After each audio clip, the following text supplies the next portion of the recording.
Hey guys, Drifter here. Today I've got a video for you of Modern Warfare 2 gameplay and my impressions of what we've seen so far. But this comes from the perspective of somebody who hasn't yet been able to play because I don't own a PlayStation 5. So the gameplay you're seeing here is courtesy of J-Hub, and you will see me on the PC beta next week. But I did watch the reveal, I've seen all the trailers, I've been watching people stream and play, and I do have some opinions about what I've seen so far, so let's jump into those today. Opinion number one, the graphics look great. I think we all kind of expected this. The graphics are pristine, they're clean, they're shiny, the scale of the maps are big. Even if you're playing in a smaller area, all the stuff around you is really, really well rendered. It's probably going to have RTX and reflections and stuff like that. It's all the good graphics that you really enjoyed about Vanguard and Modern Warfare 2019, scaled up slightly, or perhaps more efficiently. The lighting is better than it used to be, and I think it's just overall looking good. We have a little bit more color too. It's not quite 50 Shades of Brown, that's still the dominant theme, but some of the maps do have color on them, which is great. And I mentioned the scale of the maps, also really fun. I think that's going to be more important in Ground War, and I really enjoyed what they did with player movement. I think that worked out really well. As you play the game, if you're like strafing left, your gun will lean just a little and wobble and move with you and slide in a more realistic way than I see in most first-person shooters. It looks really good. I also like how when you're sweeping and you move your gun too close to something, they'll put it down or pick it back up when you get on the other side. They've got rid of prone block. Your character will move his body as you spin in a circle, which is incredibly useful. You're gonna have to keep track of where your legs go though. That's very, very important. And even as the enemies run around the map, you do actually see them lean and have momentum and do more interesting, realistic operator things, which just makes it look great. I'm aware that slide cancel has been mostly removed, and in its place people are bunny hopping. I'm going to hold out on my opinions on that until I actually get an opportunity to play it, but it still seems very, very fast, and I think that is because of the new movement mechanics. So bunny hopping's back in, slide canceling not as much, you can dolphin dive now, and perhaps most importantly, you can climb ledges and peek over like you're playing Apex Legends, except you can pull a pistol and like shoot over. So they have dedicated pistol peek spots, like spots that are clearly made for you to peek, especially in Search and Destroy, but only with your pistol. I think that's going to be really fun when you get like the 44 Magnum with the scope and just headshot somebody like a great value sniper rifle. I think that's going to be great, but the movement mechanics are still advanced. There's still a great deal of verticality and climbing to the game, which people seem to like. And because of that, even though they've slowed down the player movement speed and they've got rid of the slide cancel and some of those kind of things, it's still pretty fast paced, which I think the devs hate, but the community is probably going to like. Next up, the gunfight mechanics are pristine. We kind of expected this. This is from the same team that bought us Modern Warfare 2019, and I know they brought in some talent from Respawn that was working on Titanfall 2 and Apex Legends and stuff like that. And all of the games in that family of games, if they were an evolutionary tree, have great gunfight mechanics. This is no exception. Everything I see about the guns, from the way they kick, the iron sights, the way you fight to control them, the kitting, the different variations in your accuracy as you move and do things, the mounting, it's all really nice. Even the bullet velocity seems pretty reasonable, or at least it's something I've gotten quite used to. And all of the gunfights look really good to me, with the exception that they're pretty fast. Multiplayer gunfights, you die pretty quickly. You don't have armor plates like in Warzone, so you do get dropped really, really quick. The weapons currently confuse me a little bit, to be perfectly honest. I haven't been able to watch streamers just like to use one weapon until the end of time and never try anything new. So I didn't get an opportunity to see as much of the unlock and progression tree, because now you're working through platforms and you're modifying platforms. One of the most popular, I think it's an AR platform, you put the P90 mag on there somehow, some way, very weird. Pistol platforms, however, look very fun. I'm just a sucker for like modding out crazy pistols and stuff, so that looks good. But it doesn't look bad, I just haven't had enough hands-on to have a strong opinion. One of the things I do think I have an opinion on without having played the game is the perk system. It's a mild opinion.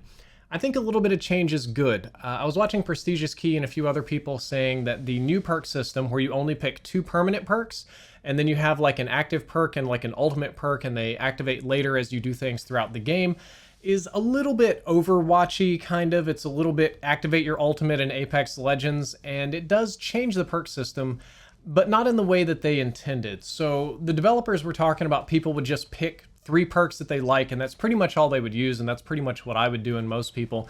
But now you can only pick 2 of those passive perks, and we would pick that because they're passive. They're baked into your character: faster running, climbing, scanning, something, so that when you don't have them, the game ultimately feels weird. So most people are still probably going to pick their favorite 2. That part hasn't changed.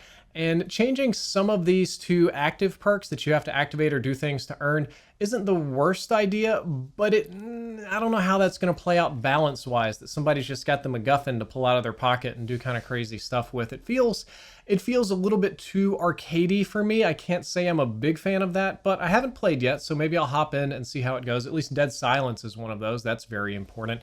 Speaking of things that are important and things like Dead Silence, let's talk about the equipment. The equipment has some really crazy stuff in it. There are the cameras you put on the walls. There's like the little troll grenades that you throw and stick and like burrow and go through and blow somebody up on the other side. Tons and tons of stuff like that, or not tons, but some stuff like that, even for a beta. That's the kind of stuff that people usually keep hidden and the developers like hide until the real game comes out because they don't want you to see it. Well, it's on full display here, and it's cool to do like a couple of times, but I have a feeling that it's going to get very trolly. With the exception, I think the cameras are going to be ultimately trolly. I think we're going to see some really, really fun gameplay and clips, and some really salty people mad that they got detected or died by the one of the cameras in some capacity. Oh yeah, I almost forgot about those stupid decoys that pop up and blow people up. Those are just as annoying and as crazy as you thought they would be. Man, those are driving people bonkers right now, so that's kind of fun. Moving along to the audio, apparently footsteps are easy to hear again. This is one I already disagree with. I watched a couple videos about this, and I was even watching Nero's Cinema, and he was saying, all right guys, well, I'm going to show you a couple of clips and you'll hear the footsteps, and even if you're on mobile, you'll hear this. I was watching on my huge big screen TV with the volume turned up. I didn't hear any footsteps. I'm very audio sensitive, and what this game probably has done is kept the insanely loud guns and just kept the footsteps relatively loud. I haven't had an opportunity to hear it, but I wonder if the footsteps are too loud or if gamers are just using their headsets inappropriately. You know, everybody's got Astros these days. Shout out to Astro, sponsorship link down there in the description. And I've noticed that most gamers play with these on 75 to 100% of their maximum volume all the time. I keep mine at about 10 to 15% maximum volume because that's the only thing my ears can stand without just ringing in constant pain. So I don't really hear any of these footsteps, even watching videos and stuff. So maybe that's just me. Maybe I've got peasant ears, but it didn't seem to be a big problem.